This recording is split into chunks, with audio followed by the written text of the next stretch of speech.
And judges, would you please introduce yourselves? Sure. Good afternoon, everybody. My name is Scott Barnhart. I'm currently in Indianapolis, Indiana. I'm an attorney that serves as the Chief Counsel and Director of the Consumer Protection Division of the Indiana Attorney General's Office. And I'm looking forward to hearing what you have to say today. Hi, I'm Marcia Holland. I'm an attorney in Missoula, Montana.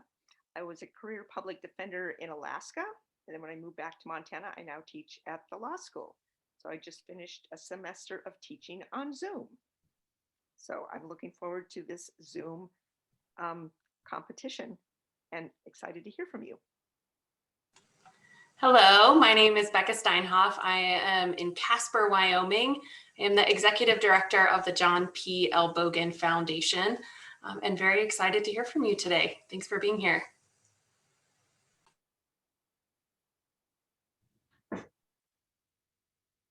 All right, if you could introduce yourselves, that'd be great.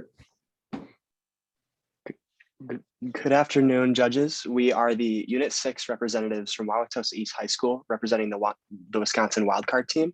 My name is Mason King, and I'm joined here alongside my teammates, Lydia Perez, Ryan Westfall, Nora Tate, and Lamar Smith, and we are coached by Mr. Taylor McDaniel. All right, welcome. I'll read the question and give you time for your opening statement. Thomas Hobbes noted that in life is a state of nature as solitary, poor, nasty, brutish, and short. How has the human condition changed over time? How has it have that change reflected in our expectations of government? Should the principles of natural rights or classical republicanism guide policy changes designed to improve the condition of all people? What are the most pressing domestic and global challenges facing Americans today? In the future, what policies can you suggest to address them? You may begin. Quote, "No man giveth but with intention of good to himself, because gift is voluntary, and of all voluntary acts, the objective to every man is his own pleasure." End quote. This line from Thomas Hobbes' Leviathan summarizes his belief that human beings are inherently self-centered. Hobbes wrote this in the midst of a violent English Civil War, and since then we have continued to see humans exploit other humans. From slavery to the constant abuses of indigenous tribes in America, we can see that Americans have similarly put their own benefit first throughout our country's history. The prominence of the prison industrial complex and interventionism today further exemplifies the prominent self-interest embedded in the human condition. The development of the prison industrial complex demonstrates the corrupted self-interest fostered by the central government. The prison industrial complex was prompted by former President Nixon's war on drugs when advisor John Erickman disclosed that by, quote, getting the public to associate the hippies with marijuana and the blacks with heroin, and then criminalizing both heavily, we could disrupt those communities, end quote. Through this strategic application of racism and fear-mongering, nonviolent drug arrests sharply increased the prison population. The emergence of the private prisons followed, expanding to a $5 billion industry. 2/3 of these companies' contracts with state governments require a 90% occupancy, which incentivize mass incarceration. This industry infringes on the right to liberty, requiring a fundamental change of the social contract. Further fear-mongering has occurred due to the United States' strong attachment to interventionist policy. Led by President Harry S. Truman, politicians created anti-communist propaganda during the Cold War that propelled the United States into unnecessary global conflict. In both Korea and Vietnam, United States intervention resulted in nearly 95,000 casualties with minimal political gain. Despite their failures, interventionist practice became common due to the expansion of America's military-industrial complex. Because of this reliance on industry, the U.S. has continued interventionism in Middle Eastern nations due to oil trade. Although this policy creates financial gain for corporations, it simultaneously creates unnecessary fear and damages our reputation.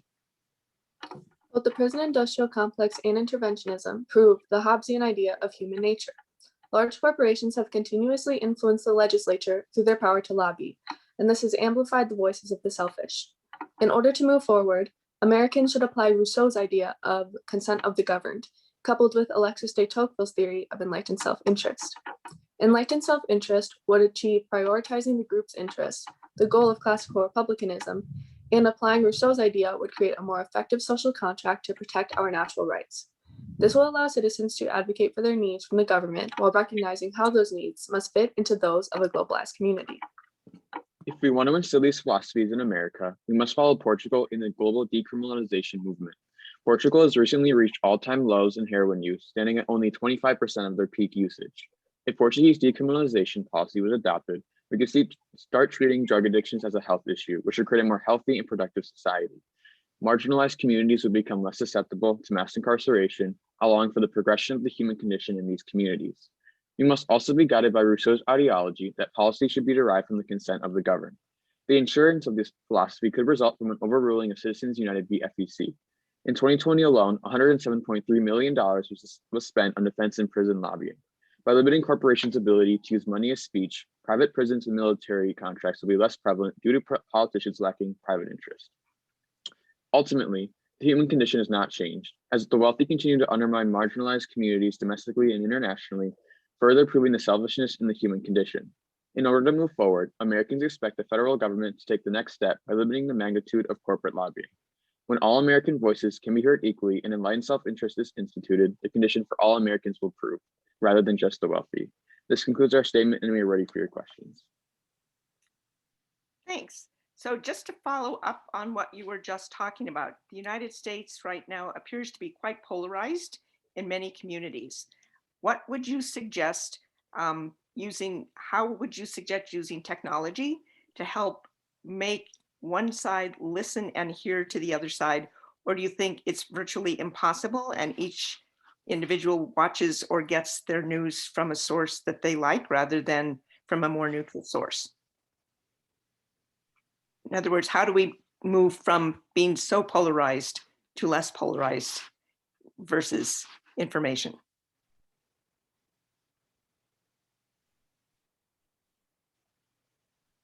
Currently,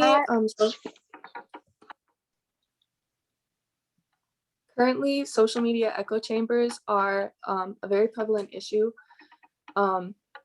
as according to Pew Research, over 70% of individuals solely receive information from news sources that align with their political beliefs, which has led for over 40% of individuals to only belong to their party based on their dislike for the opposing party rather than for actual belief in their own. So I think to undo this polarization, we need to first undo social media echo chambers while enforcing American citizens to find something to stand for rather than something to stand against. To further this on a legislative as well, we can adopt the Australian legislature's policy to pull this solution that allows executive power to intervene in Congress to help work through legislative gridlock that is so prevalent in our bicameral legislature that is outlined in Article 1, Section 1. Thank you. You mentioned in your essay this concept of individuals advocating for their needs. And I am curious how you think there's equity among that idea. So how do we ensure that all voices are heard or amplified in such a way that we have a comprehensive understanding of needs? I believe a way to make sure all voices are heard is to overrule Citizens United v. FEC, as that gives many politicians too much power and makes a lot of politicians' voices not heard. And you can see this during the 2020 election, as Pete Buttigieg and Elizabeth Warren did not accept super PACs, and they did not get far along in their election, as to former President Donald Trump and President Joe Biden, as they did accept super PACs and they both won their elections. Donald Trump in 2016, Joe Biden in 2020. I think the best way for someone to get their voice heard is through voting, by using their right to vote, and that has been a problem among younger people who have been noted to less likely to vote. This right to vote is outlined in Article 4, Section 4, which ensures a Republican form of government. So I have a practical question of how do you undo the social media echo chamber? And I really appreciate that phrase. if the companies are responsible for managing the content and you have no control over it? How does the government solve that problem, or how do you solve that problem as a consumer?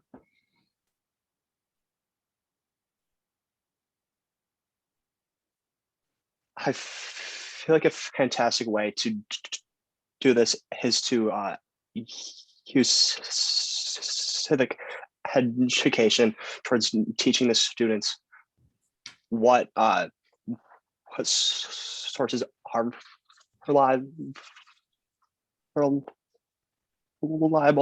and where they can find accurate information from. And currently, the state that we live in with these social media echo chambers wouldn't truly allow for direct democracy to occur due to the fact that upwards of 30% of people in our country cannot name all three branches of government, according to Pew Research. So if we can provide a civic education to make sure everyone in this country is informed, then we can truly ensure this Republican form of government that's promised to us, and we can move our country in the right direction. And so I have about 8 more questions on this topic that I'd love to hear from you as students, but I'm going to switch gears a little bit. There have been times when the United States has been a global leader in terms of education, providing support financially or in other ways, and there are times when the federal government has moved away from that and focused more on domestic situations and hasn't partnered with other organizations.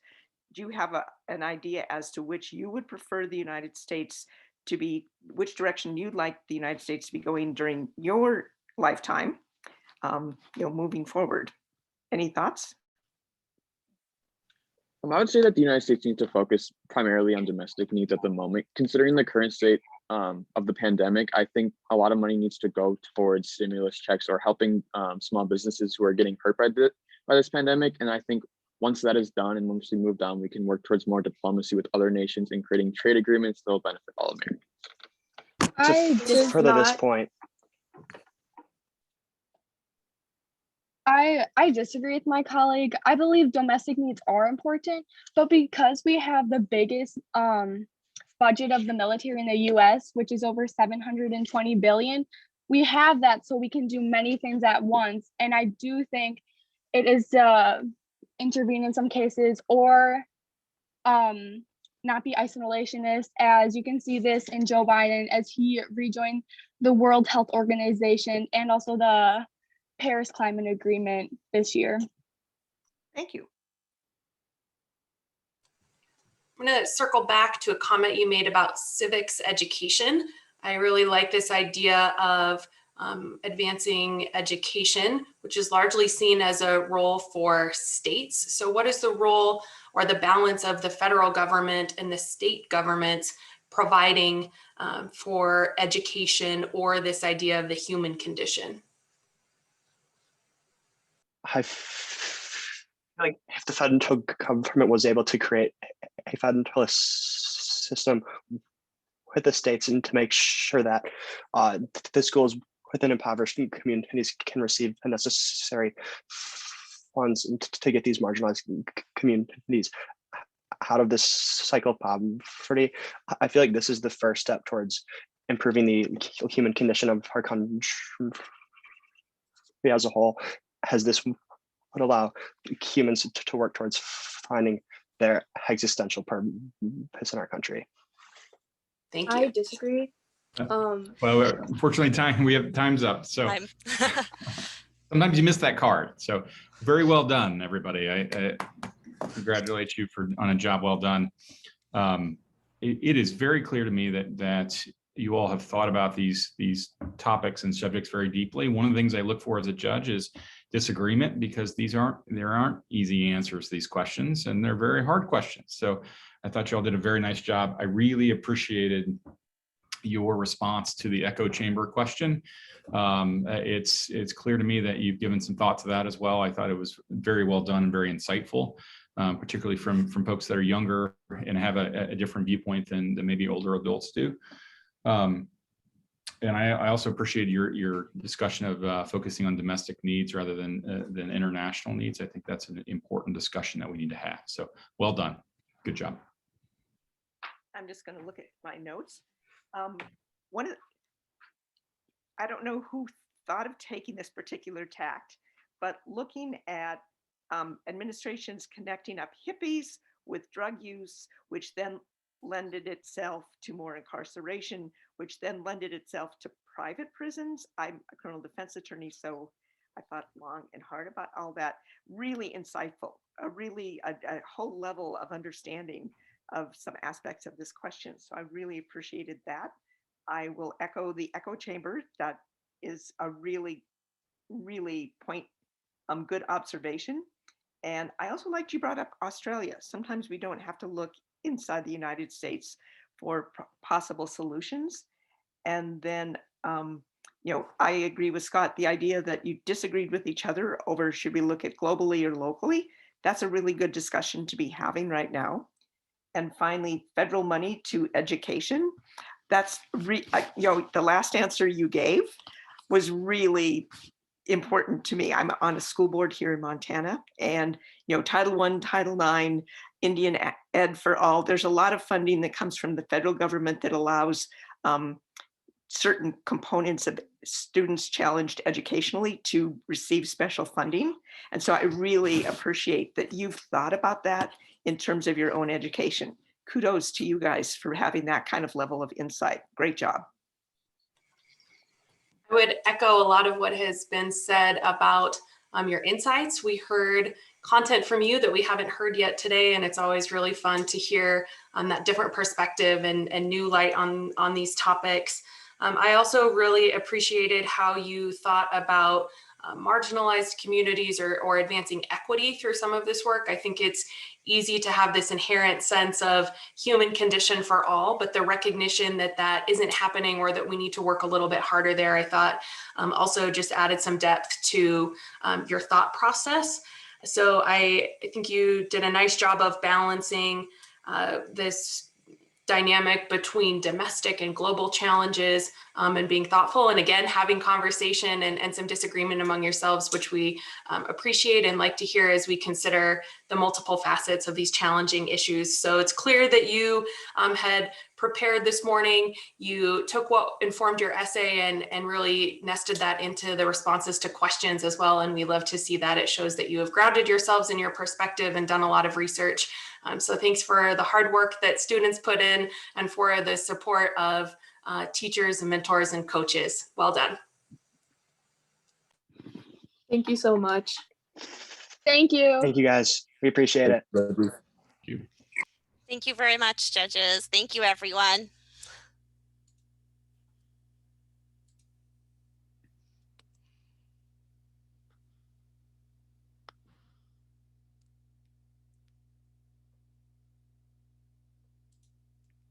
All right, I've now sent the judges back to their breakout room. Congratulations, good job.